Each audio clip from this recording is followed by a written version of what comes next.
আসসালামু আলাইকুম ওরহমতুল্লাহ। ২৪-এর গণঅভ্যুত্থান পরবর্তী বাংলাদেশে দেশ, দশ ও সমাজ সংস্কারে যারা অবদান রাখছে, তাদের ভোকাল, তাদের ভয়েসকে জনসম্মুখে নিয়ে আসার জন্যই পথ চলা শুরু করেছে অদম্য বাংলাদেশ। অদম্য বাংলাদেশের আজকের পডকাস্টে আমি আছি আপনাদের সাথে জাওয়াদ আহমদ এবং আমাদের সাথে আছেন একজন তরুণ লেখক, সম্পাদক আহমদ জুবায়ের খান। আসসালামু আলাইকুম রহমতুল্লাহ। ওয়ালাইকুম আসসালাম রহমতুল্লাহ। জুবায়ের ভাই কেমন আছেন? আলহামদুলিল্লাহ ভালো আছে। আপনি কেমন আছেন? এই তো আলহামদুলিল্লাহ, আল্লাহ ভালো রাখছেন। আমাদের পডকাস্টে আজকে সময় দেওয়ার জন্য আপনাকে ধন্যবাদ। আপনাকেও আন্তরিক শুকরিয়া আমন্ত্রণ জানানোর জন্য। প্রিয় দর্শক, অভ্যুত্থান পরবর্তী সময়ে রাষ্ট্র সংস্কারে যে সকল কাজ আমাদের চোখে আটকেছে তার মধ্যে একটি হচ্ছে গ্রাফিতি কার্যক্রম, আরেকটি হচ্ছে যে অভ্যুত্থানের ইতিহাসকে সংরক্ষণ করণ। এবং এই অভ্যুত্থানের ইতিহাসকে যারা সংরক্ষণ করছে তাদের মধ্যে আমরা দেখতে পাচ্ছি মাদ্রাসা পড়ুয়ারা বেশ এগিয়ে। ছোট ছোট কাগজ তৈরির মাধ্যমে, ছোট ছোট ম্যাগাজিন তৈরির মাধ্যমে তারা এই কাজটা বেশ আঞ্জাম দিচ্ছে। আজকে আহমদ জুবায়ের খান ভাইয়ের কাছ থেকে আমরা মূলত এই ছোট ম্যাগাজিন এবং ছোট ম্যাগাজিনের সাথে সম্পৃক্ত বিষয়গুলো নিয়ে আলোচনা করব এবং ছোট ম্যাগাজিনের মাধ্যমে যে ছাত্ররা, মাদ্রাসার ছাত্ররা ইতিহাসকে সংরক্ষণ করার চেষ্টা করছে সে ব্যাপার নিয়ে আলোচনা করব ইনশাআল্লাহ। তার আগে আমি একটু কথা বলে রাখি, আজকের আমাদের যে অতিথি আহমদ জুবায়ের খান, তিনি বয়সে অত্যন্ত তরুণ হলেও সে অনেকগুলো ম্যাগাজিনের সাথে সম্পৃক্ত এবং অনেকগুলো ম্যাগাজিনের সাথে তিনি কাজ করেছেন। তো সেই জায়গা থেকে আমি আজকে জুবায়ের ভাইকে প্রথম যে প্রশ্নটা করতে চাচ্ছি সেটা হচ্ছে যে অভ্যুত্থান পরবর্তী বাংলাদেশে বিশেষ করে কওমি মাদ্রাসা পড়ুয়া ছাত্ররা লিটিল ম্যাগ বা ম্যাগাজিনের ক্ষেত্রেই এতটা জোর দিল কেন, বা এতগুলো সংখ্যা, নয়াপ্রভাত, স্বপ্নকাননে অনেকগুলো সংখ্যা বের হয়েছে শুধু জুলাই অভ্যুত্থান সংখ্যা, এটার মানে বিশেষ কারণটা কি আসলে বলে মনে করেন? শুকরিয়া জাওয়াদ ভাই আমাকে আমন্ত্রণ জানানোর জন্য। কথা হচ্ছে ২৪-এর অভ্যুত্থান পরবর্তী লিটল মেক কেন্দ্রিক যে ২৪ সংখ্যা, জুলাই সংখ্যা করার যে একটা প্রবণতা, একটা যুগ। মাদ্রাসা গণনার যে কাগজগুলো আছে সেগুলো তো বেশি। এই বেশির প্রধানতম কারণ হচ্ছে যেটা যে আমাদের ইতিহাস হারায়া যায়। এবং আমরা যদি লক্ষ্য করি যে ৫ই আগস্টের সপ্তাহখানেক যায় নাই। একটা টিভির উপস্থাপক, আমাদের জনপ্রিয় একটা টিভির জাতীয় টিভির উপস্থাপক, সে এক পর্যায়ে এক সমন্বয়কের সাক্ষাৎকার নিতে গিয়েই আমাদের বিষয়টা বাদ দিয়েছেন। যে এখানে মাদ্রাসার ছাত্ররা ছিল, টুপি পাঞ্জাবি পড়ুয়া লেবাসদারীরা ছিল। এক পর্যায়ে উনি একটা ধমকে মারিয়ে দিয়ে দেন যে, "আপনি তো এখানে বৈষম্য করছেন। আপনার উপস্থাপনায় বৈষম্য আছে, আপনার ছাত্রদেরকে এখানে আনছেন না।" তো সেই জায়গা থেকে আমাদের একটা ভয় ছিল। এটা শুধু আমরা ভয় না, এটা আমাদের দায়িত্ববোধ। একটা দায়িত্ববোধ। আমাদের একটা দেখাশোনার একটা জায়গায় ছিল। ৭১ পরবর্তী সময় আমরা দেখেছি বা দেশের আরও গুরুত্বপূর্ণ জাতীয় বিষয়গুলোতে আমরা সমানভাবে লড়ি এবং কোনো ক্ষেত্রে আমাদের ইমানি দায়িত্ববোধ থেকে, আমাদের ইসলামী মনা থেকে, আমাদের ধর্মের জায়গা থেকে আমরা অনেক জায়গায় বেশি অবদান আমরা রাখি। তো সেগুলো আলোচনায় আসে না। সেগুলো একটা উদ্দেশ্য, একটা কালো শক্তি ধামাচাপা দেওয়ার একটা চেষ্টা করে। সেই জায়গা থেকে আমাদের মাদ্রাসা পড়ুয়াদের একটা ব্যাপার ছিল, তাদের একটা গুরুত্বের সাথে মাথায় ছিল ইতিহাস সংরক্ষণ করা, যেন ইতিহাস হারিয়ে না যায়। এই দিকটা কেন্দ্র করেই আমাদের ২৪শে অভ্যুত্থান পরবর্তী মাদ্রাসা গণনাটা এভাবে বলছে যে আসলে আমরা যে পরিমাণ কাজ করছি ২৪ নিয়া লিটল মেক কেন্দ্রিক মনে হয় আর কেউ করে নাই। এবং সর্বশেষ আমাদের বায়তুল মোকাররমে ইসলামী বইমেলায় সর্বশেষ সপ্তাহ লিটল মেক আন্দোলন, যে তারা একটা লিটল মেক প্রদর্শনীর যে একটা চিত্র তারা দিয়েছিলেন, আয়োজন করেছিলেন, সেখানে প্রায় ৬০+ পত্রিকা ছিল। সব আমাদের ঘরানার এবং আমাদের সাজসজ্জা এবং আমাদের ওই দৃষ্টিভঙ্গি থেকে যেন আমাদের ইতিহাস হারিয়ে না যায়, সেই জায়গা থেকে আমাদের এত আয়োজন। আচ্ছা, আমি যদি হচ্ছে একটা একটা কথা বলি, আসলে এটার প্রবণতাটা যেহেতু মাদ্রাসা ঘরানায় বেশি দেখা যায়, আসলে লিটিল ম্যাগ বলতে আপনারা আসলে কি বুঝান, বা আসলে লিটিল ম্যাগ বলতে কি বুঝায়, এটা যদি মানে একটু ভেঙে বলতেন দর্শকদের উদ্দেশ্যে। বা লিটল মেক বলতে যে একেবারে স্বাভাবিকভাবে অল্প কথায় বলতে চাই, সেটা হচ্ছে নো ব্যবসা, নো স্পন্সর। হুম। এটা কোনো প্রাতিষ্ঠানিক হয় না, এটা কোনো উপরের কোনো হাত থাকে না, কোনো সংস্থা একে সহায়তা করে না। নিতান্তই একটা তরুণদের উদ্যোগে এটা হয়, নবীনদের একটা উদ্যোগে, লেখক হতে চাওয়া, লেখালেখির যাদের স্বপ্ন থাকে, ওই স্বপ্নের জায়গা থেকে এই জায়গাটায় আসেন। সেক্ষেত্রে এটা তাদের ব্যবসা মাকসাদ থাকে না, তাদেরকে কেউ স্পন্সর করে না। এবং লিটল মেগের যদি আরেকটা সংজ্ঞার একটা কথা বলতে হয়, যে সেটা হচ্ছে সংজ্ঞায়িত করতে হয় যে লিটল মেঘ 2-3 সংখ্যার পরে সেটা জীবিত থাকে না, সে মৃত্যুবরণ করে। তা আপনার এই কথাতে মনে হচ্ছে যে তাহলে লিটল ম্যাককে স্পন্সর করা যাবে না, ব্যাপারটা এমন। না, যাবে না, সবাই এভাবেই মানে এটা সংজ্ঞায়িত করে। যেমন আমাদের থেকে শুরু করে যে আব্দুল্লাহ আবু সাঈদ সাহেব পর্যন্ত যা উনি ওই কথা বললেন। না, এখানে স্পন্সর ২ টা ব্যাপার হতে পারে। একটা ব্যাপার হচ্ছে যে স্পন্সর নেওয়া, যে ধরেন কথার কথা আমার একটা প্রতিষ্ঠান আছে, আমি আপনাকে কিছু টাকা দিলাম, আপনি আপনার লিটল ম্যাকটা সম্পাদনা করে আপনি প্রকাশ করলেন। আরেকটা হচ্ছে আমার প্রতিষ্ঠানের এজেন্ডা বাস্তবায়নের জন্য হুম, হুম, আপনার লিটল ম্যাকগুলো চালানো। হুম, হুম। তো মোটা দাগে হয়তো এমনি স্পন্সর নেওয়া যায়, কিন্তু এজেন্ডা বাস্তবায়নের জন্য হ্যাঁ। তরুণরা এই জায়গায় মূলত এটা খায় যে দেখা গেল প্রাথমিকভাবে এটা যেহেতু ব্যবসার ওদের মানে প্রথম মাথাটা থাকে না যে আমি এটা দিয়ে ব্যবসা করব, এই মাথাটা যেহেতু থাকে না, সে ওভাবে ভাবেও না। তারপরেও মুদ্রণের জন্য বা টাকা পয়সার ঘাটতি যখন আসে মাথায়, যদি চিন্তাটা আসে যে একটি স্পন্সর দরকার, আমি কোনো কোম্পানি, কোনো প্রকাশক, কোনো প্রতিষ্ঠানের কাছে যাই, তখন কোনো প্রতিষ্ঠান দেখা যাবে যে সে দিবে, তবে সে কিনে নিতে চায়, তারুণ্যকে সে এটা ক্রয় করে ফেলতে চায়। স্পন্সর যারা তারুণ্য সেখানে থাকতে চায় না, তারুণ্য এবং নবীন যারা একেবারে আসে তারা মুক্ত মনেই থাকতে চায়। তাহলে মানে যদি বলি যে তাহলে এই লিটল ম্যাকের টাকাটা কোথায় থেকে আসবে? মানে লিটল ম্যাক ছাপাইতে তো একটা টাকা পয়সা দরকার হয়, এটার যোগানটা কোথায় থেকে আসবে? এটার যোগানটা ওই সম্পাদক, ওই লেখক, তাদের নাস্তার টাকা, তাদের পকেটের টাকা, আর আম্মুর ওই যে হাত গোজা টাকা, যেটা যাওয়ার সময় বাসা থেকে যে বাবা এটা চুপচাপ যেটা দিয়েছে যে নিয়ে নে, সেই টাকা দিয়ে এটার যোগান। এটা আসলে খুবই মানে আবেগের একটা জায়গায় বলা যায় আবেগের তাহলে, একটা যে জায়গা। লিটল ম্যাক যে প্রকাশক প্রকাশ করছেন বা যে সম্পাদক সম্পাদনা করছেন, সে কোনো স্পন্সরের ধারছে না, সে কোনো এবং প্রতিষ্ঠান ধারলেও তাদেরকে এত গুরুত্ব দেওয়া হচ্ছে না। দেওয়া হচ্ছে না। বা কি আপনার কি মনে হয় না যে প্রাতিষ্ঠানিক যদি সহযোগিতা থাকে বা যাদের স্পন্সর করার মতো সামর্থ্য আছে, তাদের যদি মানে সহযোগিতা থাকে, তাহলে এই লিটল ম্যাকগুলো আরো বেশি উন্নত হইতো? হ্যাঁ, অবশ্যই হতো। আচ্ছা, তার মানে বোঝা যাচ্ছে যে এটার প্রয়োজন আছে। অবশ্যই প্রয়োজন আছে। আচ্ছা, এটার কথা আমরা একটু পরে আসবো, যে প্রয়োজন আছে এবং প্রয়োজন পূরণে আমাদের কি করণীয় সেটার পরে আসবো। তার আগে আমি জুবায়ের ভাই আপনার কাছে যেটা জানতে চাচ্ছি, আমি শুরুতে দর্শকদের উদ্দেশ্যে বলেছি যে তিনি আপনাকে পরিচয় করিয়েছে, আপনি অনেকগুলো লিটল ম্যাগের সাথে সম্পৃক্ত আছেন বা অনেকগুলো কাজ করেছেন। শুরুতে বলে আপনি আসলে লিটল ম্যাগের সাথে কতদিন ধরে, বা ম্যাগাজিন কেন্দ্রিক কার্যক্রম আপনার কতদিন থেকে, কবে থেকে শুরু এই কার্যক্রমগুলো? কবে থেকে আপনি এগুলোর সাথে সম্পৃক্ত হয়েছেন? লিটল ম্যাগের সাথে সম্পৃক্ততার গল্পটা অনেক বড় বা একটা অন্যরকম। যদি শর্টকাটে এভাবে বলে ফেলি তাহলে হচ্ছে আমার প্রথম একটা স্বপ্ন ছিল লেখালেখি।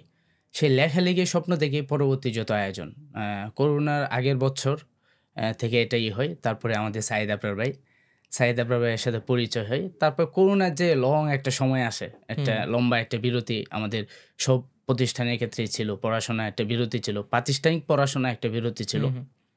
সেই সময় আমি ভাবলাম একটা বিশাল একটা স্পেস গেছে এবং আশপাশে তো বন্ধু-বান্ধব নাই, এবং যাদের সাথে লেখার স্বপ্ন নিয়ে যাদের সাথে আলাপ গপ্প, তাদেরকেও কাছে পায় না। সাঈদ আবরার ভাইরে একদিন ফোন দিলাম যে কি করা যায়? তারপরে সাহেব ভাই বললো পড়েন, এই সে, উনি অনেক বইয়ের কথা বললেন, রুজনামাসের কথা বললেন এবং লেখা দেখাইতে বললেন। আমি মেসেঞ্জারে লেখা দেখাইলাম। তারপরে একদিন মানে স্বপ্ন জাগলো যে একটা কাগজ করি। এটা মানে আপনি তখন কোন জামাতে পড়েন? আমি মিজান শেষ করছি সবেমাত্র, এখন মেশকাত পড়ি, তখন মিজানে ছিল। তারপরে সাঈদ আবরার ভাই অনেক ফিকির করলেন, মানে ফিকির বলতে উনি একটু সময় নিলেন, যেহেতু আমি একেবারে নবীন ছিলাম, আমাকে কি বললে কি হবে না হবে, যেহেতু সাঈদ আবরার ভাই আমাকে গড়ে তুলছেন শুরু থেকে, এই অবদানটুকু সাঈদ আবরার ভাইয়ের। আচ্ছা। তারপরে আমার একটা ধারণা ছিল, এটা শুধু নিতান্ত, এখানে মাঝে মনে আরেকটা কথা আমরা ঢুকাইতে পারি, যে একটা গপ্প আসে, হ্যাঁ, একটা আলাপ আসে যে কেন লিটল মেক করতে হবে বা লিটল মেগের প্রতি এতে যোগ কেন। এবং এখন যদি আমরা একটা বলি যে লিটল মেগের প্রাথমিকভাবে একটা পুরানা গপ্প হচ্ছে যে লিটল মেগ কেন তৈরি হয়। লিটল মেগ তৈরি হচ্ছে একটা সার্কেল উঠে আসা, মুক্তমনার একটা লেখক, একটা জাগ, একটা কাফেলা তৈরি করে আসা। কিন্তু এই বর্তমান সময়টা নিয়ে এখন আমি যেটা মানে আমি আমার এই বাচ্চা বয়সে বা এই মানে কি যে আঞ্চলিক ভাষা বলে গেদু, মানে এই গেদু বয়সে আমি যেটা বুঝি যে এখন লিটল মেক তৈরি হয় একটা সার্কেল ধরার জন্য। আচ্ছা, আমরা কিন্তু ছিলাম হচ্ছে আপনার শুরু করা।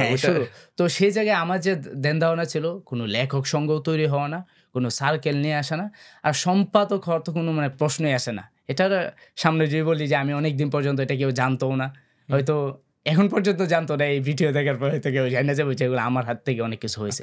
তো তারপরে আমার চিন্তা ছিল যে আমার লেখালেখিটা যেন হয়, এটার জন্য আমি এটা কাজটা করব। তারপরে সর্বপ্রথম আমি একটা ভাঁজপত্র করি। আচ্ছা, সেটার নাম ছিল খুরশিদ। আচ্ছা, ভাঁজপত্র একটা সংখ্যা হয় এবং রোজার আগে এটা ছিল এবং একেবারে পিছনের সাইড দিয়ে এই যে রমজানের সূচি ছিল, সময়সূচি। তো সেটা কারণে এই ব্যাপক পরিমাণে আসরের পরে আমি ৩ টা বাচ্চাকে দিছি আমার বাসার যে, "তোরা এটা বিক্রি কর ৳৫ করে।" সে ইফতারে ০.৫ ঘন্টা আগে সব শেষ করে আমারে টাকা দিয়ে ফেলছে। আচ্ছা। কত কপি ছাপাইছিলেন তখন? ১৫০-২০০ ছিল। এটা স্বাভাবিকভাবে প্রিন্টারে এটা ভাঁজপত্র আচ্ছা, যেভাবে আচ্ছা, হয় আচ্ছা। আরকি। তা আমি পুরা অবাক হইলাম যে, "তোরা এত অল্প সময়ে কেমনে বিক্রি করতে পারলি?" এবং টাকাও দিয়ে দিছে আমাকে। পরে বলল যে, "তোমার নাম বেচে হইছে। তোমার নাম বলতে এটা নিয়ে নিছে।" মানে এলাকায় আমার একটা ছিল। আচ্ছা, আচ্ছা। তারপরে এটা হইল। পরবর্তী করোনা আরো ছুটি বাড়লো। ঈদ আসলো।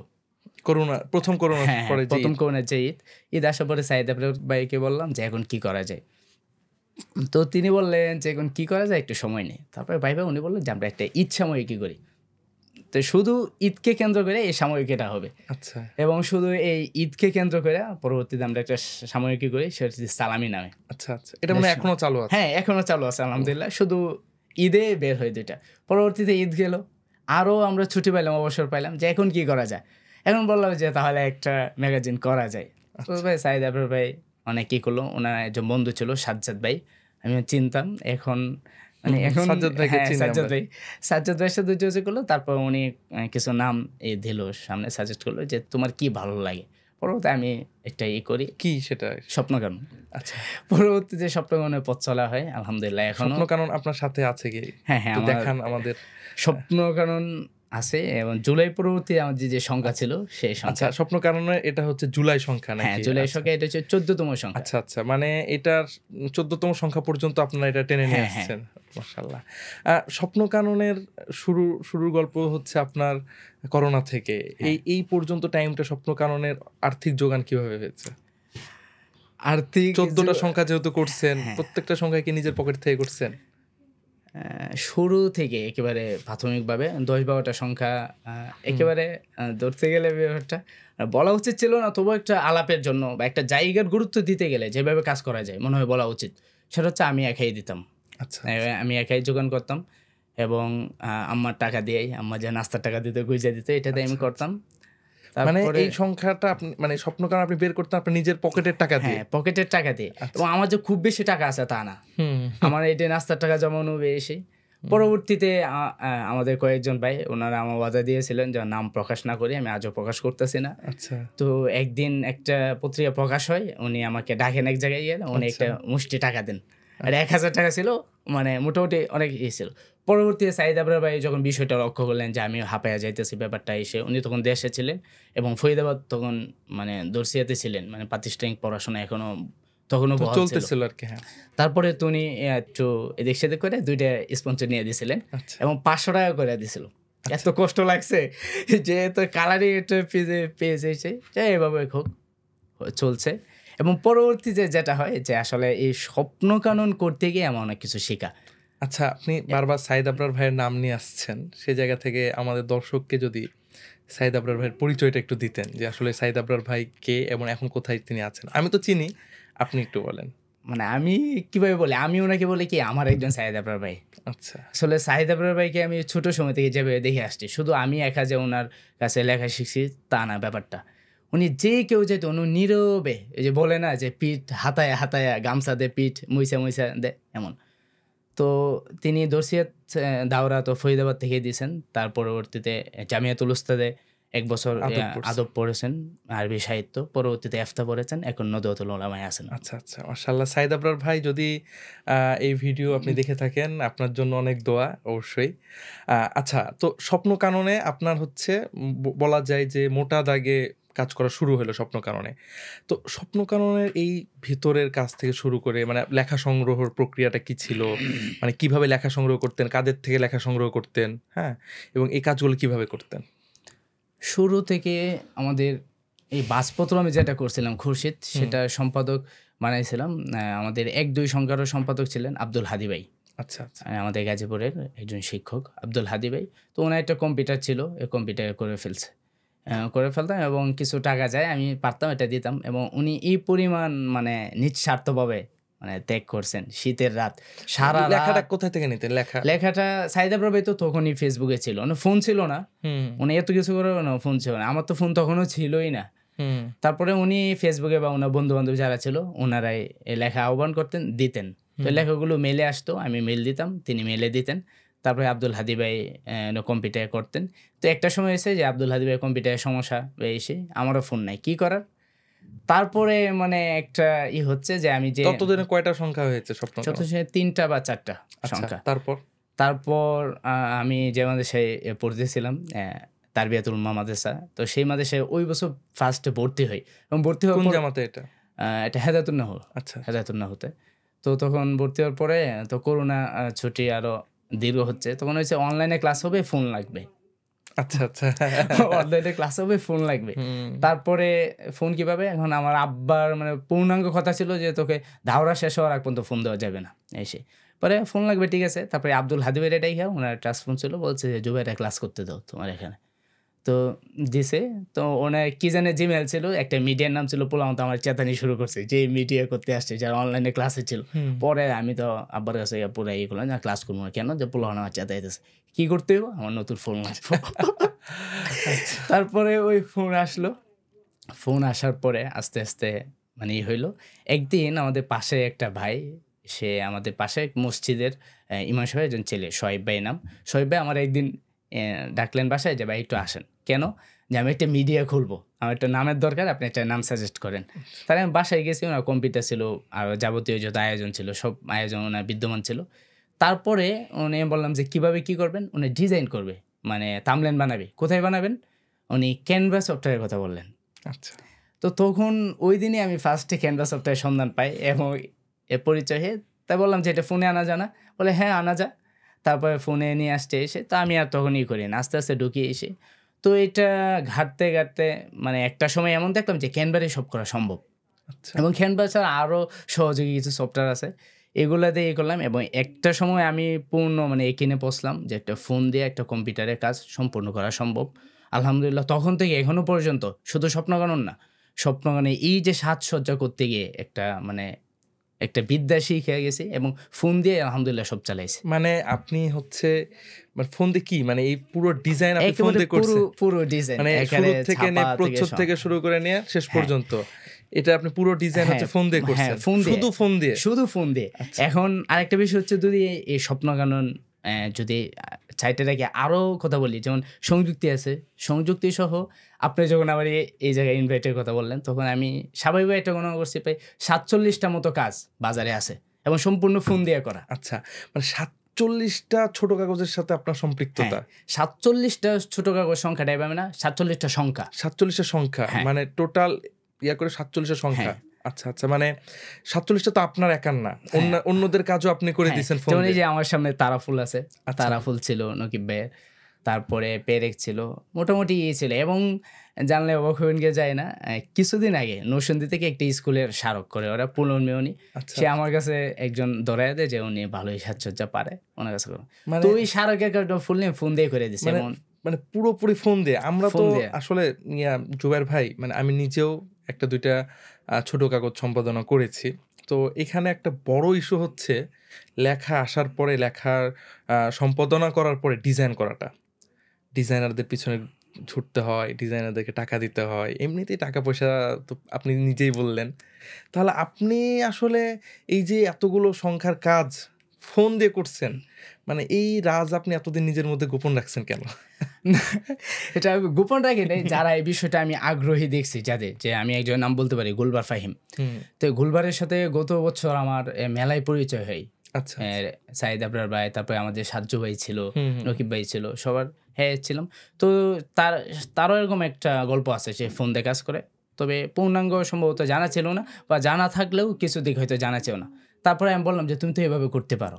এবং কি এই মেলা পর্যন্ত গুলবারের যে পত্রিকা প্রলয় শিক্ষা সর্বশেষ যে বিশেষ একটা সংখ্যা বের হয়, সেটার পর্যন্ত আমি একটা কাজ দেখাই দিছি যে এটা তো এইভাবে হয়। সেটার পুরো কাজটা কি গুলবার ভাই কি পুরো কাজটা ফোনে করছে? হ্যাঁ, পুরো কাজটা ফোনে। আচ্ছা আচ্ছা, মাশাআল্লাহ। মানে আপনারা এবং আমি যে কাউকে বলি না ব্যাপারটা এমন না, আমি মোটামুটি সবাইকে বলছি এবং আমাদের যদি আরেকজনের নাম বলি, নাইমুল হাসান তানজিম ভাই। আচ্ছা, তো হ্যাঁ। উনি মোটামুটি যাদেরকে আমি মুনাসেব মনে করছি এবং উনার যারা আগ্রহী আমি ব্যাপারটা শেয়ার করছি। আচ্ছা।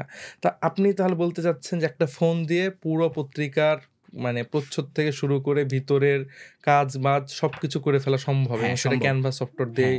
ক্যানভা পরে পিক্সেল ল্যাব আছে, এই দুইটা। এবং এটা প্রো করতে হবে না।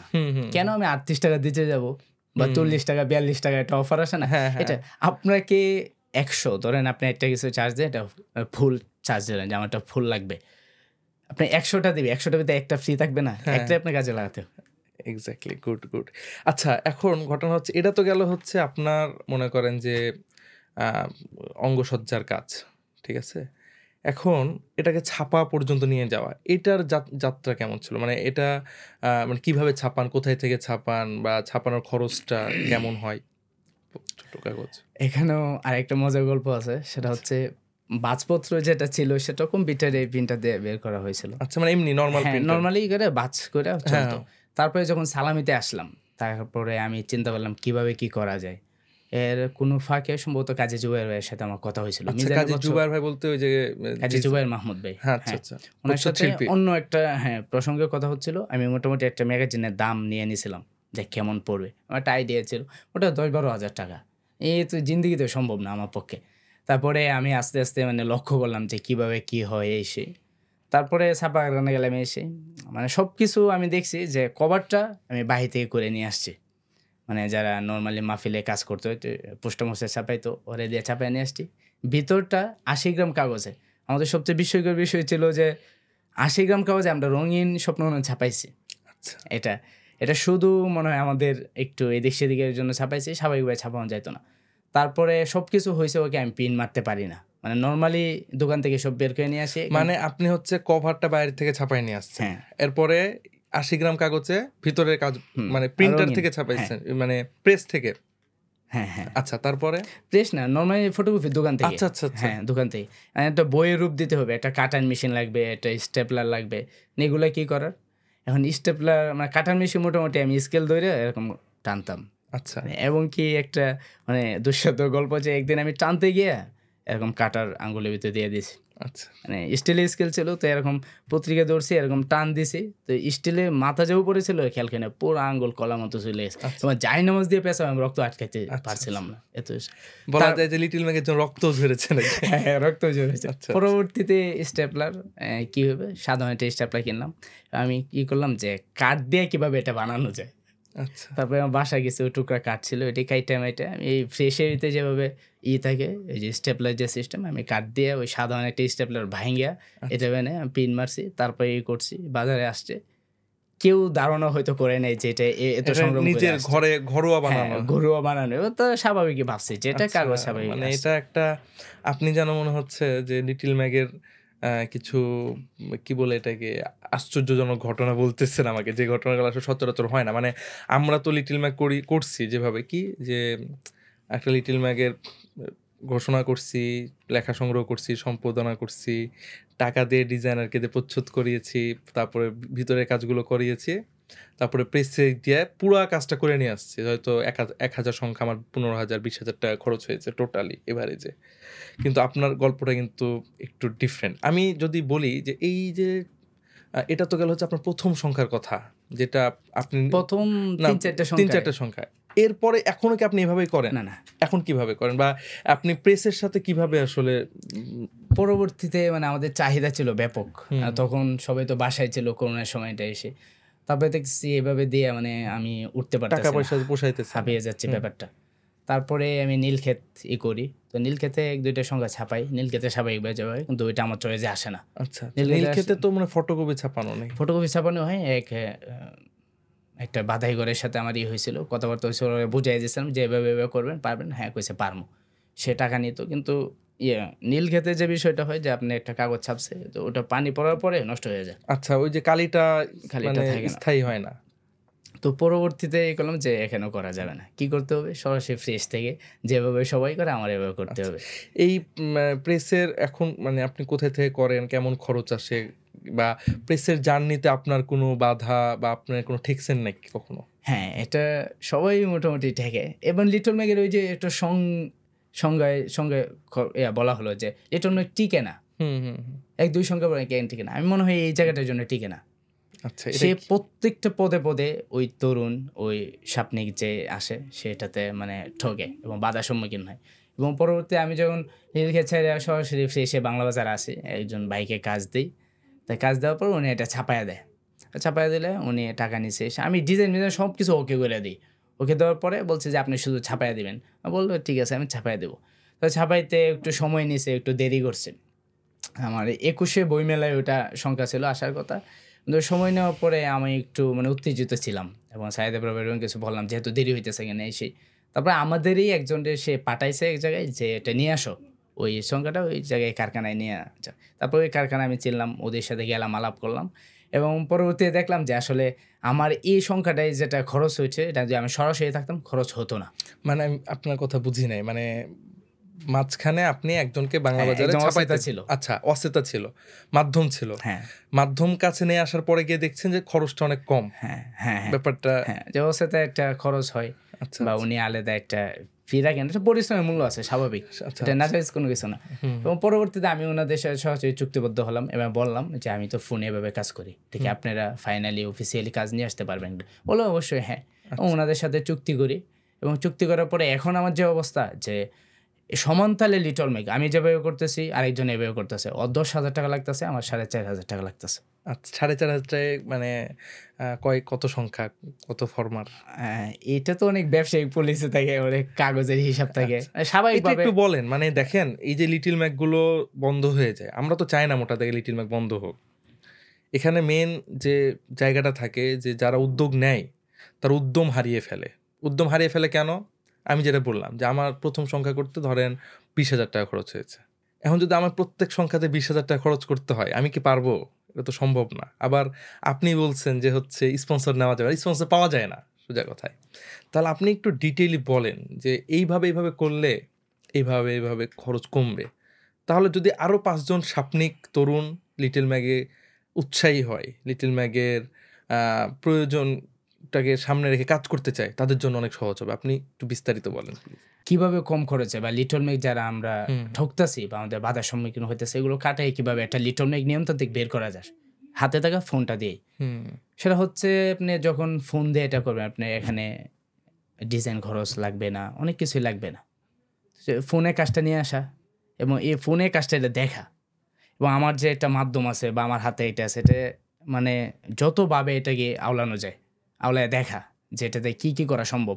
এবং আমি আশা করি এবং আমার সাথে যারা পরিচিত এই পর্যন্ত এবং অনেকে অনেক কাজ করেছেন এবং বাহির থেকে যে জানে ব্যাপারটা যে আমার কাছে খরচ কম এই সেই। তো খরচ কম কেন? ওই যে আমার তো সময় লাগতেছে না বা আমার আলাদা কোনো আয়োজন নাই, কোনো কিছু নাই, আমার হাতে একটা ফোন দিয়ে সব কিছু করতে পারতেছি। এতে নামমাত্র বা আমার ফোনের এমবি টাকাটা পাইলে আমি এনাফ, আলহামদুলিল্লাহ। মানে আপনি কি এইভাবে করে দেন ছাত্র? হ্যাঁ, এভাবে। তো এই ফোনের ক্যাপাসিটিটা জাইনা নেওয়া, তারপরে আমার মনে হয় যে নির্দ্বিধায় পত্রিকা বের করা যায়। মানে এটা তো ফোনের কথা। আমি বলছি যে প্রেসের কথাটা, প্রেসে যে এত কপিতে এইভাবে খরচ হয়, প্রেসকে যে এইভাবে বলতে হয়, এই ব্যাপারটা একটু বলেন। আমার কথা বুঝছেন কি? প্রেসকে এখানে প্রাথমিক যে ফরমার হিসাব হয়, কাগজের ফরমার একটা হিসাব, একটা বাঁধাইয়ের হিসাব থাকে, কভার যদি কালারিং হয় এটা আলাদা একটা হিসাব থাকে। তো স্বাভাবিকভাবে আমার যেটা মনে হয় যে এই যে কভারটা অনেক টাকা হয়, যে রঙিন কভার দেওয়া একটা, এটা না দিয়ে শুধু ফরমা নিয়ে আসা, শুধু ফরমা নিয়ে আসা।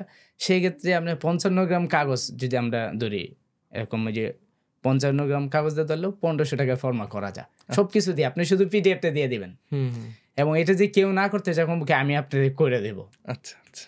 এবং আমি যে যাদের থেকে করি ওরাও যে কিছু রাখে না, ব্যাপারটা এমন না, ওনারাও রাখে, ওনাদের লভ্যাংশ আছে। অবশ্যই। তারপরে ওইটা 1,500 টাকা আপনি দিতে পারতেছে। 1,500 টাকা ফরমা? হ্যাঁ, ফরমা আচ্ছা দিতে পারতেছে। তাহলে 1,500 টাকা ফরমায় মানে 1,500 টাকা কত কপি পাওয়া যায়?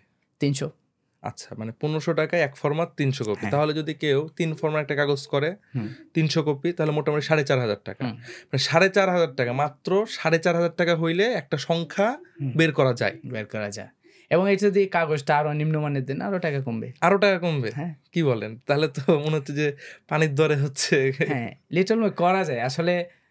মানে আমাদের মানে একটা সমস্যা কি, মানে আমি এখন যেটা মনে করি যে একটা কাজ তৈরি হচ্ছে, নতুন একটা জায়গা সামনে আসছে, কিছু একটা আমরা চোখে দেখতেছি, সেটা আসলে কিভাবে ওর সাথে ঘেঁষা যায়, এটাকে সামনে বাড়ানো যায়, এটা আমরা প্রথমে বলি না। আমরা প্রথমে কি বলি, তুমি এটা কেন করতে গেলা, হুম। এটা ছাড়া কোনো বিকল্প আগে- মাধ্যম নাই। আগে এবং negative- এটার অ্যাক্সিডেন্টের কি জায়গাগুলো আছে এগুলো আগে সামনে আসে। হুম, হুম, হুম, এই অ্যাক্সিডেন্টের জায়গাগুলো আগে সামনে বলা হয়, আসে না, এবং তাকে ধমকিও বলা হয় কোথাও কোথাও। হুম, হুম, হুম। এটা যে সুফল যেটা আছে, হ্যাঁ, সেটা মনে হয় সামনে আসা দরকার। এবং এই যে লিটল ম্যাগ, শুধু আমি যদি আমাদের জাইনুল আবেদিন সাহেব হুজুরের কথা বলি, হরফে আগা জীবনে হুজুর বলেছেন, হুজুরকে প্রশ্ন করার পর, যে এই যে তারুণরা এতটুকু লিটল ম্যাগ করতেছে কেন, মানে তাদের এই যে কোন দৃষ্টিকোণতে দেখছেন? হুজুর সরাসরি উত্তর দিয়েছেন, না, আমি তো আমার বাসায় বলি, হুজুরের পূর্ণাঙ্গ বইয়ের এবার তো আমার মনে নেই, সেটা হচ্ছে তারুণরা এই জায়গায় আসে নিজেদের জন্য, এখানে নেতৃত্ব দিতে আসে না তরুণরা।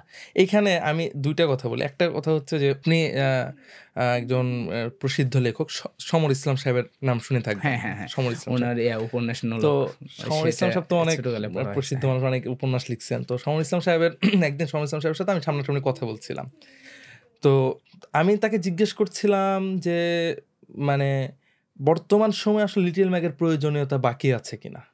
বুঝছেন? যে এখন তো ফেসবুক, সোশ্যাল মিডিয়ার যুগ। এখন অনলাইনে ব্লগ লেখার যুগ। এই যুগে আইসা এরকম একটা কাগজ বানানো, কাগজের পিছনে ছোটাছুটির দরকার আছে কিনা? তো উনি খুব সুন্দর একটা কথা বলছেন আমাকে যে, "জাওয়াদ দেখো যে মূলত এইভাবেই লেখক তৈরি হয়। হুম?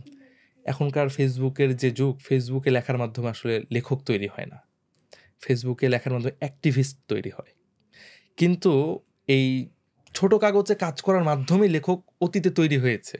হুম। এখন ছোট কাগজের প্রবণতা আগের তুলনায় কম হওয়া বা আগের তুলনায় কেউ গুরুত্ব না দেওয়ার কারণে লেখক তৈরির যাত্রাটা ক্ষতিগ্রস্ত হচ্ছে।"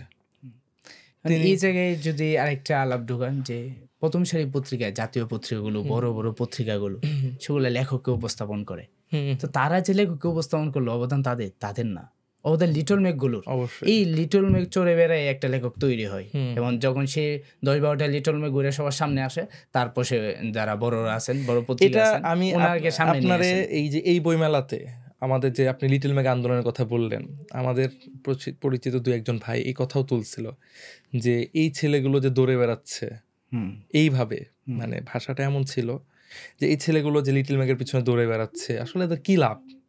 মানে তার আক্ষেপের জায়গা ছিল যে দিন শেষে তো লেখক তৈরি হচ্ছে না, এটা তার ধারণা।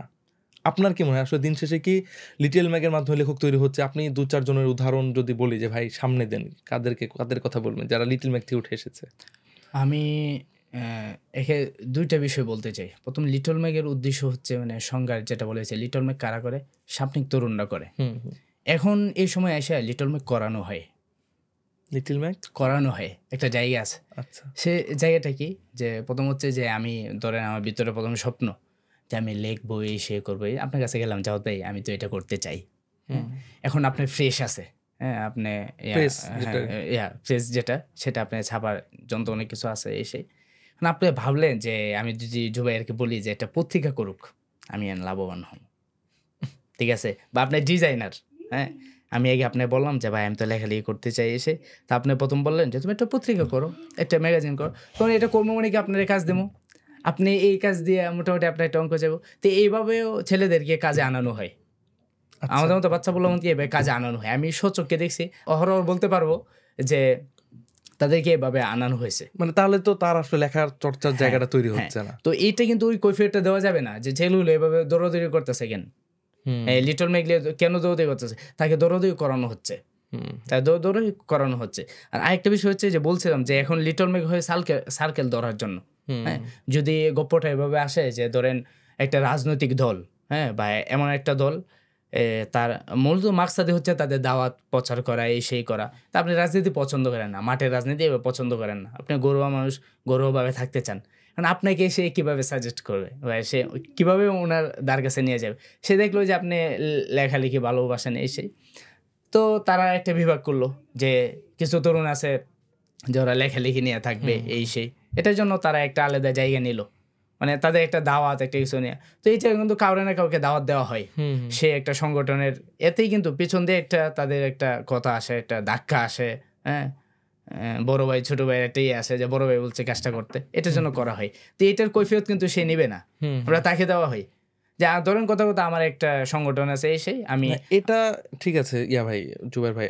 মানে একটা ব্যাপার তো বললেন যে করানো হয়। হুম, আরেকটা ব্যাপার হচ্ছে যে লেখক তো তৈরিও হয় না, আপনি হ্যাঁ। একটু উদাহরণ বলেন কিছু। উদাহরণ আমি নিজেকে বলতে পারি। আচ্ছা, আপনি আপনাকে বাদে কিছু উদাহরণ বলেন যে তারা তৈরি হয়েছে। যারা তৈরি হয়েছে এখন আমাদের সমবয়সী যারা আছেন, হ্যাঁ, আমাদের বাচ্চার মতো হইবে, বড়রা বড়ভাবে দেখবেন। আমরা আমাদের অনুভূতি জায়গাটা বলতেছি, সেটা হচ্ছে স্বপ্নগণের কথাই যদি বলি, আমাদের একজন এখনো লেখাতো ভাই আমরা যেটাকে বলি, হাসনা জুবাইর একজন আছেন, ছড়া লেখেন, ভালোই লেখেন, আরো লেখেন, নকিবে লেখেন, মোটামুটি অনেক জায়গায় আপনি এটা হাসনা জুবাইরের প্রথম লেখা ছিল এতে। আচ্ছা, আমার কাছে মনে হয় যে আলাপটা হয়েছে না, যে সব এই লিটল ম্যাক করে কে তৈরি হচ্ছে, কে উঠে আসছে, আমার কাছে উল্লেখযোগ্য কিছু তরুণের নাম চলে আসে অটোমেটিক, যাদের মাহমুদ হাসান ভাই আছে, নাইমুল হাসান তানজিল ভাই আছে, মুজিব হাসান আছে, হ্যাঁ সব বলা যায়, মুজিব হাসান আছে, এহসানুল্লাহ জাহাঙ্গীর আছে। মানে এই টাইমে যারা কাজ করছে তাদের শুরুটা তো অনেকটা লিটল ম্যাক থেকেই ছিল।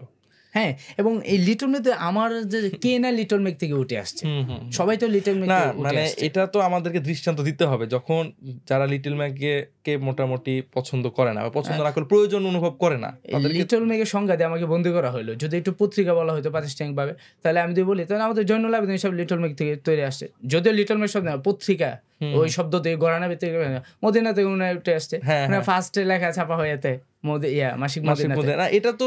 এটা তো সেই সময়ে দেখেন জুবাইর ভাই, সেই সময়ের কথা এই সময়ের কথার মধ্যে পার্থক্য আছে। ওই সময় লেখালেখি প্রকাশের একটা জায়গায় ছিল ওই যে মাসিক মদিনা, তারপরে হচ্ছে ওই যে কি বলে এটাকে, বেশ কয়েকটা ওই টাইমের পত্রিকা ছিল, আদর্শ নারী। কিন্তু এখন কিন্তু মানে পত্রিকার উপরে নির্ভরশীল না লেখালেখির জগৎটা।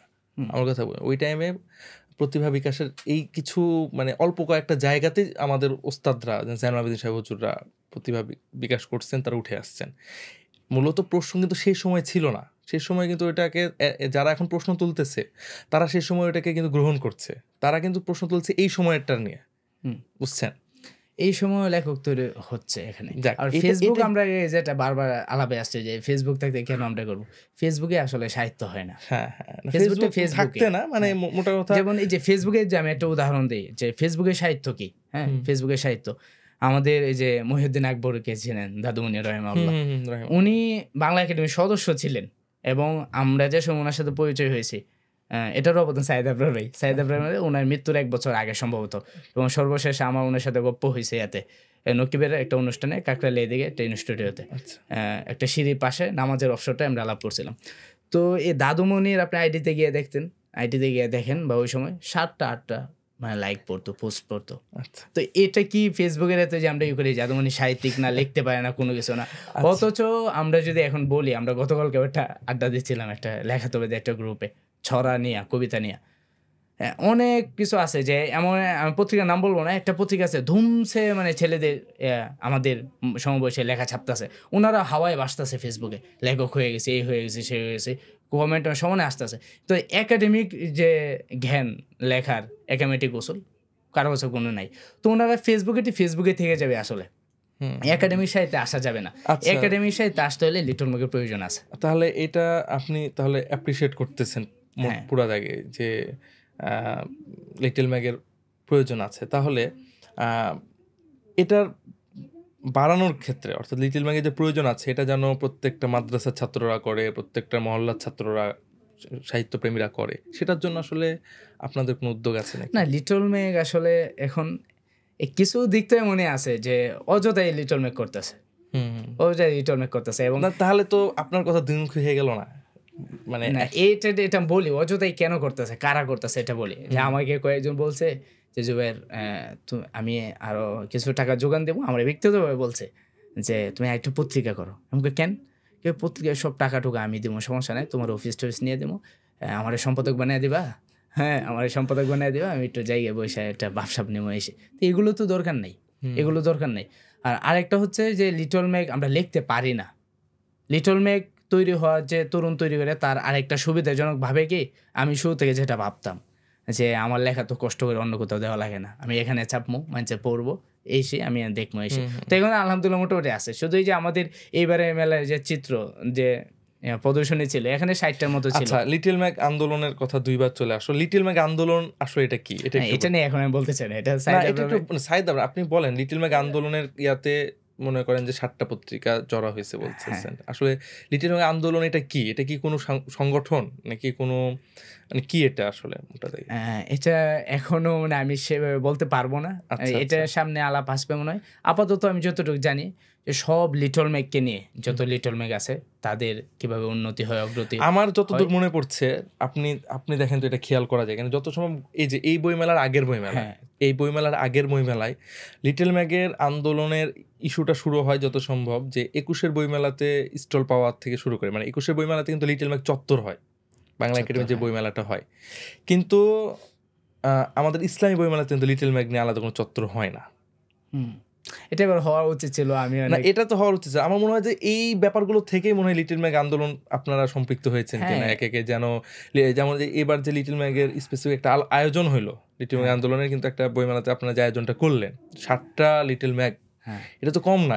ঢাকার বুকে যদি শুধু 7টা লিটল ম্যাগ আপনারা প্রদর্শনী করেন, যেখানে অবশ্যই আঞ্চলিক কিছু ইয়াও ছিল, ম্যাগাজিনও ছিল অবশ্যই, তো অবশ্যই এটার একটা না, এই জায়গায় আমি মানে কথা একেবারে, যেহেতু আমি লিটল ম্যাগের সরাসরি মুখপাত্র না বা ওনার শুরু যারা চিন্তা ছিল, আমি ওভাবে বলতে চাইতেছি না। সম্ভবত ওনার আনুষ্ঠানিকভাবে বিষয়টা সামনে নিয়ে আসবে, কিন্তু এই পর্যন্ত যতটুকু হয়েছে যে আমাদের যে কটা লিটল ম্যাগ আছে তাদেরকে একসাথে করে কীভাবে তাদেরকে কী করা যায়। যেমন আপনি একটা বলছেন যে তাদেরকে জায়গায়, এই যে বৈষম্য, আমাদের সাথে বৈষম্য তো সব জায়গায় আছে, যে আমাদেরকে তারা স্টল দেবে না একুশে বইমেলায় এসে, কীভাবে কী করা যায়, কীভাবে আমাদের এতগুলো কাজ, এতগুলো কাজ 60টার মতো ম্যাগাজিন তুই ওদের থাকতো কি হইতো আপনি চিন্তা করছেন?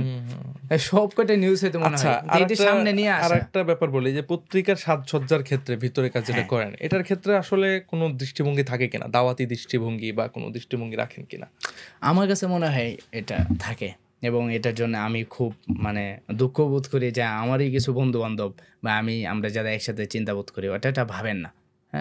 ওনারা দেখতেছে যে বাজার কার পচ্ছদ দিয়ে গরম, কে বেশি পচ্ছদ করতে পারে, আমরা ওনাদের কাছে যাই, ওনারা একটা পচ্ছদ করে দেয়, কোনো করতে মাগ নাই করে দেয়, তোমার টাকা লাগবো না। তো এটা কেন হয়? এটা একটা সূক্ষ্ম একটা দাওয়াত আছে। আমি যদি একটু উদাহরণ দিয়ে বলি, হুমায়ুন আহমেদের প্রথম উপন্যাস নোলক।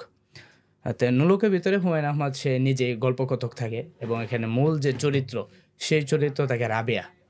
রাবেয়া একটু পাগল টাইপের থাকে, এই বাড়ি ওই বাড়ি, কোথায় যায় কোনো শেষ ঠিকানা নাই, কিন্তু তবুও এই যে পাগল ছিল। সর্বশেষ যেটা হয়, মানে হুমায়ুন আহমদ তো এখানে মূল একটা সমাজের চিত্র, অন্দরমহলে একটা চিত্র উঠাইতে চাইছেন উনি। সর্বশেষ মানে ওনার সাথে একজন মানে জিনায় লিপ্ত হন, মানে পাগল পায় ওনাকে এটা করে ফেলেন এই সেই। তো এটা যে সমানে অন্দরমহলে গরিবদের সাথে হচ্ছে হরর, এটা হচ্ছে মূল মাকসাদ হচ্ছে এটা উপন্যাসের, আমি যেটা মনে করি। তো উপন্যাসের মূল চরিত্র হচ্ছে রাবিয়া। তো রাবিয়াকে এভাবে হুমায়ুন আহমদ ভিতরে উপস্থাপন করেছেন যে উনি পাগল হলে সব বলে, ওনার বাপ মা ওনাকে কাপড় দিয়ে এভাবে রাখতেন, শরীরে 1 ইঞ্চি মানে কোথাও দেখা যেত না, মুখ স্বাভাবিকভাবে থাকতো। কিন্তু এই বইপত্রটা দেখেন, বইপত্রটা এভাবে করা প্রথম মুদ্রণ সম্ভবত ছিল না, এবং আমি প্রকাশের নাম বলতে চাই না, প্রথম মুদ্রণ সম্ভবত, পরবর্তী মুদ্রণে একেবারে পত্রটা একজন মহিলা পূর্ণাঙ্গ বুক উলঙ্গ করে এখানে দেওয়া হয়েছে, এখন এটা কি একটা ধাওয়াত না? যার তারুণ্য আছে, যার যৌবন আছে, সেটা দেখা মাত্র কিছু ভাববে না? হুমায়ুন আহমদ আদৌ এটা ভাবাইতে চাইছিল? বিরুদ্ধেই বলছিল যে আসলে এরকম করে, কিন্তু এটা দেখে আমরা কি ভাববো? হুমায়ুন আহমদ এই দৃশ্যটা ভাবাইতে চাইছেন না। এটা কারা করছেন? এটা কারা করছে? এটা যারা মূলত আসলে অশ্লীলতাকে প্রচার করতে চায়, সাপোর্ট করে, তারাই মূলত এটা। তাহলে মোটা দাগে আমরা আমাদের সাজসজ্জায় কি করব? এমন কিছু করা উচিত যেটা দাওয়াত, এবং তাদের কাজ তারা ভালো নিলেও তাদের কাজ নেওয়া উচিত না, মাগনা দিলেও তাদের কাজ করা উচিত না। কেন? যে তখন আপনি এতে দেখবেন যে এই আমাদের যে লেবাসদারি, টুপি পাঞ্জাবি, এটা মানুষের এটা একটা শহীদ জায়গা, যে হুজুরা করছে মানে কি, হ্যাঁ এই দিকটা ঠিক আছে। তারপরে আপনি পত্রিকাটা উঠে যখন দেখবো যে পচ্ছদ করছে অমুকে, ও তাহলে অমুক লোকটা মনে হয় ভালো, যে হুজুররা ওনারা করছে এসে, তারপরে ওনার উল্টাপাল্টা একটা পচ্ছদ দেখবে, দেখে তেমন আপত্তি করবে না, করবে কি আরে ও তো হুজুরা ওনাদের সাথে করে, যদি উনি উল্টাপাল্টা থাকতো হুজুরা কি করতো নাকি, ব্যাপারটা এমন হইতো। তো এই সাজসজ্জার ক্ষেত্রে এই দিকটা মনে হয় আমাদের গুরুত্বের সাথে নেওয়া। এবং এমন কিছু আরেকটা বিষয় হচ্ছে, আমরা এখানে মানে একটা শঙ্কা করতে চাই যে সাহিত্য চর্চা করি, যে আপনাকে আমি বললাম যে জাওয়াদ ভাই আপনি তো এভাবে লেখছেন বা এই করেন সেই করে, আপনি কাজ করেন, হ্যাঁ আপনার কাজ তো, আপনি তো এই লেবাসদারি, আপনার কাজ এই লেবাসদারিতে না কেন? আপনি হুজুর মানুষ, তা আপনি সাহিত্য চর্চা করতেছেন, আপনি গদ্য পদ্য সব চর্চা করতেছেন, আপনি তো আমাদের এখানে তো ঘ্রাণ নাই। আপনি আতরের ঘ্রাণ আপনার সাহিত্যে আসে না, সিগারেটের ঘ্রাণ আপনার সাহিত্যে আসে। যদি আমি আপনাকে বলি আপনি কেন এটা করলেন, তা আপনি আমাকে ধরেন যেহেতু আমি ছোট ঝাড়ি দিলেন যে হ্যাঁ আমি কিন্তু গুটি কয়েক তোমাদের মাদ্রাসার ছাত্রদের জন্য এটা করি। কার জন্য করি? আমি ১৬ কোটি মানুষ ১৮ কোটি মানুষের জন্য করি। ১৮ কোটি মানুষের সংস্কৃতি এটা। যদি আপনি চলমান যে সংস্কৃতির সাথে মিশতে চান, হ্যাঁ? আপনার তো নতুনত্ব কিছু আনতে পারলেন না। আপনি কিছু আবিষ্কার করতে পারলেন না। আপনি যে লেবাস নিয়ে আসছেন, আপনার তো এটাই প্রতিজ্ঞা হওয়া উচিত যে আমার এই লেবাসের সংস্কৃতি সবচেয়ে সহি সংস্কৃতি। না এটা তো ভাই কিন্তু এই একটা জায়গায় হীনমন্যতায় ভুগি যে মনে হয় এটা সাপোর্ট করবে না। হুম, হুম, হুম। এই যে হীনমন্যতার জায়গা এটা থেকে আমাদের বের হয়ে আসা উচিত মনে হয়।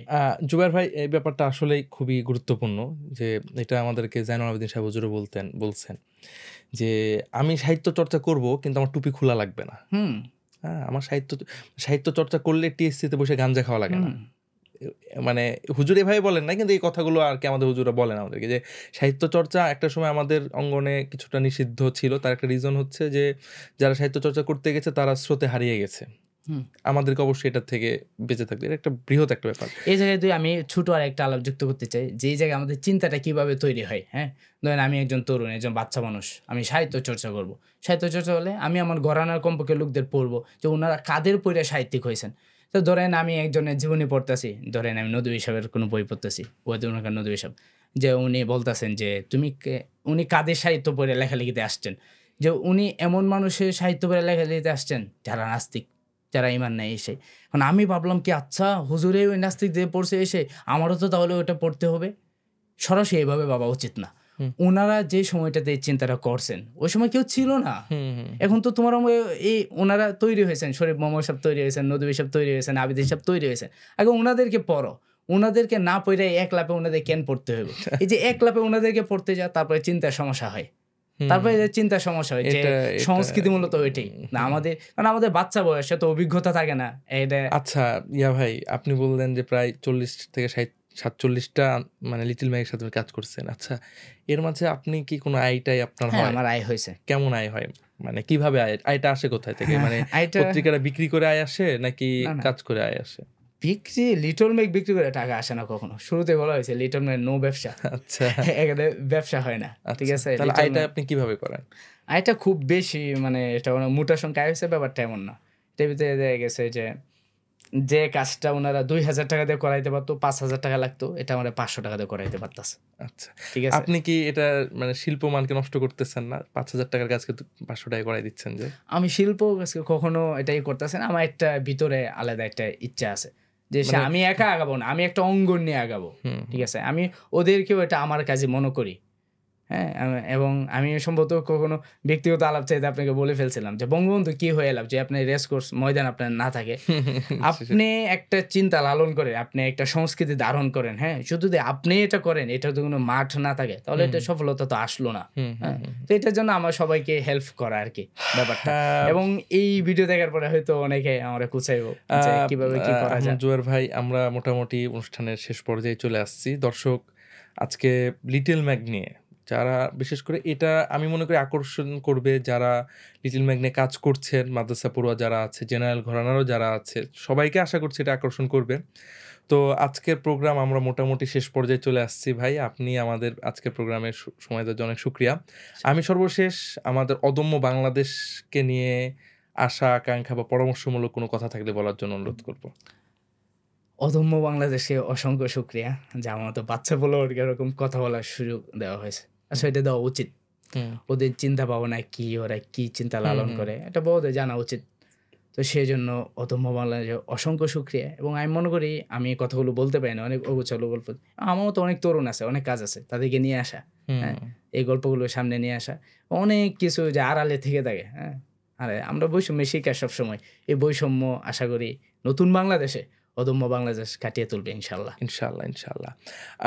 এইটা আমি আরেকটা প্রশ্ন আমার এই মুহূর্তে হঠাৎ মাথায় আসছে। সেটা হচ্ছে এই যে লিটল ম্যাগ করছেন মাদ্রাসার জীবনে, মাদ্রাসা থেকে আসলে কেমন বাধার সম্মুখীন হয়েছেন? ওস্তাদদের থেকে, মাদ্রাসার প্রাতিষ্ঠানিকভাবে?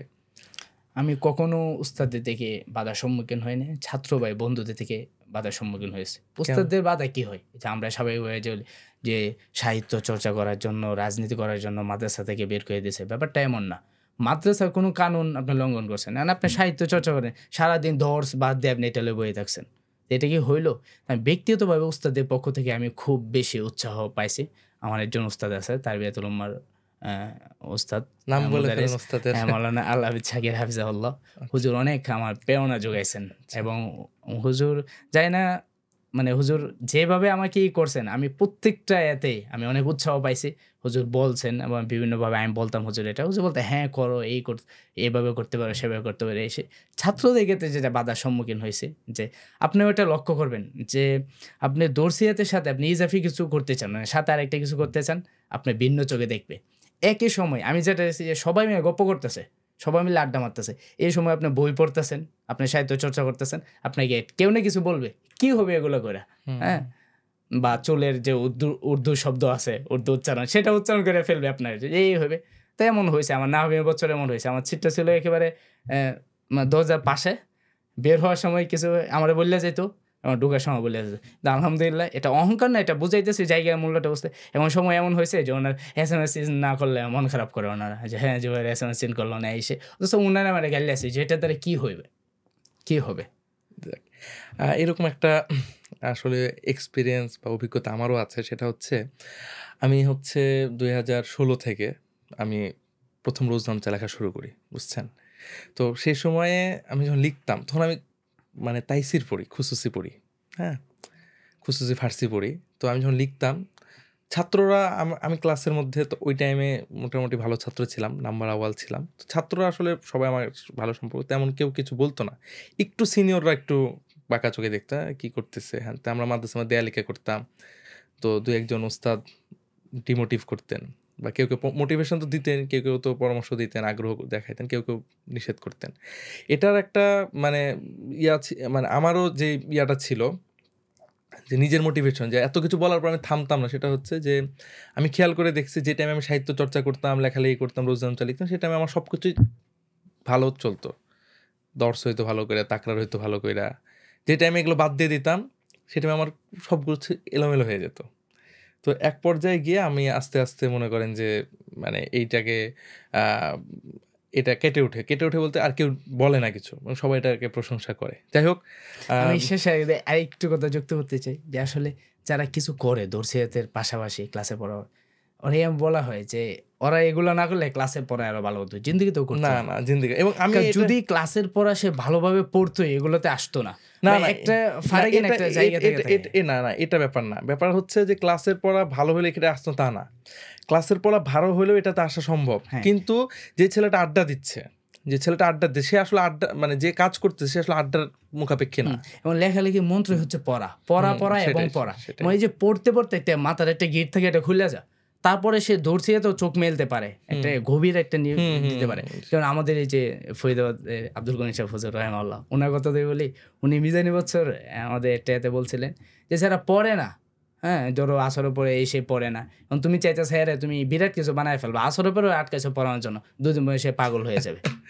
সে পাগল হয়ে যায়। যাই হোক, যে মেধা যে তবিয়তে তাকে সেখানে রাখা। জুবায়ের ভাই, আজকের মতন আমরা প্রোগ্রাম এখানে শেষ করতেছি। দর্শক যারা আমাদের এই আয়োজন আজকে শুনলেন, আমাদের আহমদ জুবায়ের খান ভাইয়ের কাছে লিটল ম্যাগের যে গল্পগুলো আমরা শুনলাম, আপনাদের কাছে কেমন লেগেছে অবশ্যই জানাবেন। এবং যারা লিটল ম্যাগ করতে চান, আপনাদের যে কোনো পরামর্শর প্রয়োজন হলে আহমদ জুবায়ের খান ভাইয়ের সাথে যোগাযোগ করতে পারেন, আমাদের সাথে যোগাযোগ করতে পারেন। এবং আমাদের এই আয়োজন, অদম্য বাংলাদেশের এই আয়োজনে আগামী পর্বে আপনারা কাকে দেখতে চান এবং কী বিষয়ে আলোচনা শুনতে চান সেটাও ইনশাআল্লাহ জানিয়ে দেওয়ার চেষ্টা করবেন। এই কথা বলে আজকের মতো এখানেই প্রোগ্রাম শেষ করছি। আসসালামু আলাইকুম ওয়া রাহমাতুল্লাহ।